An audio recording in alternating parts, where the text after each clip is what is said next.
اے پیغمبر، جو ارشادات خدا کی طرف سے تم پر نازل ہوئے ہیں سب لوگوں کو پہنچا دو، اور اگر ایسا نہ کیا تو تم خدا کے پیغام پہنچانے میں قاصر رہے، یعنی پیغمبری کا فرض ادا نہ کیا،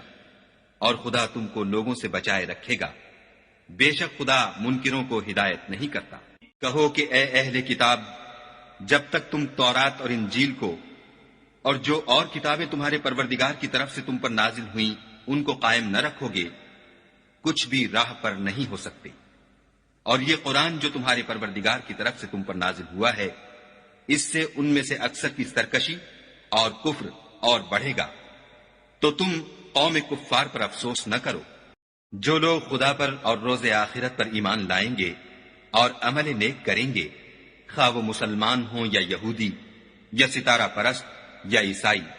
ان کو قیامت کے دن نہ کچھ خوف ہوگا اور نہ وہ غمناک ہوں گے۔ ہم نے بنی اسرائیل سے عہد بھی لیا اور ان کی طرف پیغمبر بھی بھیجے، لیکن جب کوئی پیغمبر ان کے پاس ایسی باتیں لے کر آتا جن کو ان کے دل نہیں چاہتے تھے، تو وہ انبیاء کی ایک جماعت کو تو جھٹلا دیتے اور ایک جماعت کو قتل کر دیتے تھے، اور یہ خیال کرتے تھے کہ اس سے ان پر کوئی آفت نہیں آنے کی، تو وہ اندھے اور بہرے ہو گئے۔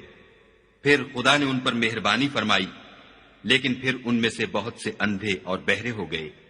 اور خدا ان کے سب کاموں کو دیکھ رہا ہے۔ وہ لوگ بلا شبہ کافر ہیں جو کہتے ہیں کہ مریم کے بیٹے عیسیٰ مسیح خدا ہے، حالانکہ مسیح یہود سے یہ کہا کرتے تھے کہ اے بنی اسرائیل،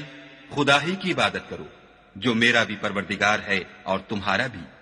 اور جان رکھو کہ جو شخص خدا کے ساتھ شرک کرے گا خدا اس پر بہشت کو حرام کر دے گا، اور اس کا ٹھکانہ دوزخ ہے، اور ظالموں کا کوئی مددگار نہیں۔ وہ لوگ بھی کافر ہیں جو اس بات کے قائل ہیں کہ خدا تین میں کا تیسرا ہے، حالانکہ اس معبود یکتا کے سوا کوئی عبادت کے لائق نہیں۔ اگر یہ لوگ ایسے اقوال و عقائد سے باز نہیں آئیں گے تو ان میں جو کافر ہوئے ہیں وہ تکلیف دینے والا عذاب پائیں گے۔ تو یہ کیوں خدا کے آگے توبہ نہیں کرتے اور اس سے گناہوں کی معافی نہیں مانگتے، اور خدا تو بخشنے والا مہربان ہے۔ مسیح ابن مریم تو صرف خدا کے پیغمبر تھے، ان سے پہلے بھی بہت سے رسول گزر چکے تھے، اور ان کی والدہ مریم خدا کی ولی اور سچی فرما بردار تھیں۔ دونوں انسان تھے اور کھانا کھاتے تھے۔ دیکھو ہم ان لوگوں کے لیے اپنی آیتیں کس طرح کھول کھول کر بیان کرتے ہیں، پھر یہ دیکھو کہ یہ کدھر الٹے جا رہے ہیں۔ کہو کہ تم خدا کے سوا ایسی چیز کی کیوں پرستش کرتے ہو جس کو تمہارے نفع اور نقصان کا کچھ بھی اختیار نہیں، اور خدا ہی سب کچھ سنتا جانتا ہے۔